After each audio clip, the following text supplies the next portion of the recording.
تو حضرت عثمان غنی رضی اللہ تعالی عنہ سے متعلق ہے۔ وقت کم ہوتا ہے اس لیے مجھے بہت کچھ چھوڑنا پڑتا ہے۔ یہ جی ترمذی شریف کی حدیث ہے، حدیث نمبر 1109 ہے کہ نبی کریم رؤوف الرحیم علیہ الصلوۃ والتسلیم کے سامنے ایک جنازہ لایا اور عرض کیا کہ آقا و مولا، جمیل الشیم شفیع الامم، صاحب التاج والمیراج والبراق والعلم، صاحب الجود والکرم صلی اللہ علیہ وسلم، جنازہ آیا ہے، آپ ان کا جنازہ پڑھا دیجیے۔ آپ صلی اللہ علیہ وسلم نے فرمایا میں اس کا جنازہ نہیں پڑھاؤں گا، انہو یبغض عثمان، یہ حضرت عثمان کا بغض رکھتا تھا، اس لیے میں اس کا جنازہ نہیں پڑھا۔ تو آپ صلی اللہ علیہ وسلم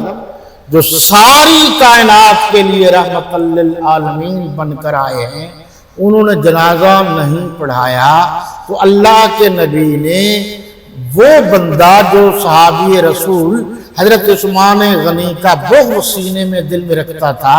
ان کا جنازہ نہیں پڑھایا۔ تو اس بات سے یہ بات نکلتی ہے کہ صحابہ کرام کے دشمن کا جنازہ نہیں پڑھنا چاہیے۔ بڑے آئے مروت دکھانے والے، بڑے آئے مخلص،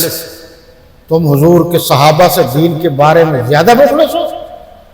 جنہوں نے جان مال سب کچھ دے دیا۔ ایک حوالہ اور بھی دیکھ لیجیے، یہ حضرت عمر بن عبدالعزیز کا حوالہ ہے جی، کتاب کا حوالہ نوٹ کر لیجیے، ابن شیبہ جی، یہ صفحہ نمبر 29474، اس میں انہوں نے فرمایا ہے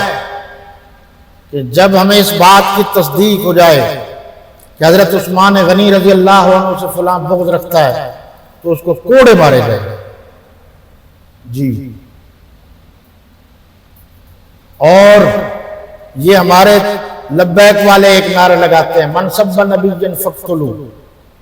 بالکل ہے، اس کا انکار نہیں ہے، بالکل ہے یہ حدیث، لیکن اس طرح بھی ہے من سب نبی فاقتل ومن سب اصحابی فجلد، من سب، جس شخص نے نبیوں پر سب کیا اس کو قتل کر دو، اور جس نے صحابہ پر سب کیا اس کی چمڑی اڑے دو۔ یہ کتابوں میں موجود ہے، آپ اس کو بھی دیکھ سکتے ہیں۔ ایک حوالہ اسی ضمن میں، اسی سوال کا جواب ہے، حضرت عثمان غنی رضی اللہ تعالیٰ عنہ کے بارے میں ہے یہ التقاط ابن حبان صفحہ نمبر 7105، اس میں یہ حوالہ موجود ہے کہ حضرت منذر بن مالک فرماتے ہیں کہ ہم مدینہ طیبہ میں تھے کہ ایک شخص نے حضرت عثمان غنی کو گالی دینا شروع کی، ہم نے اسے روکا مگر وہ باز نہ آیا۔ اچانک آسمان پر بادل گرجے، بجلی چمکی، اور وہ شخص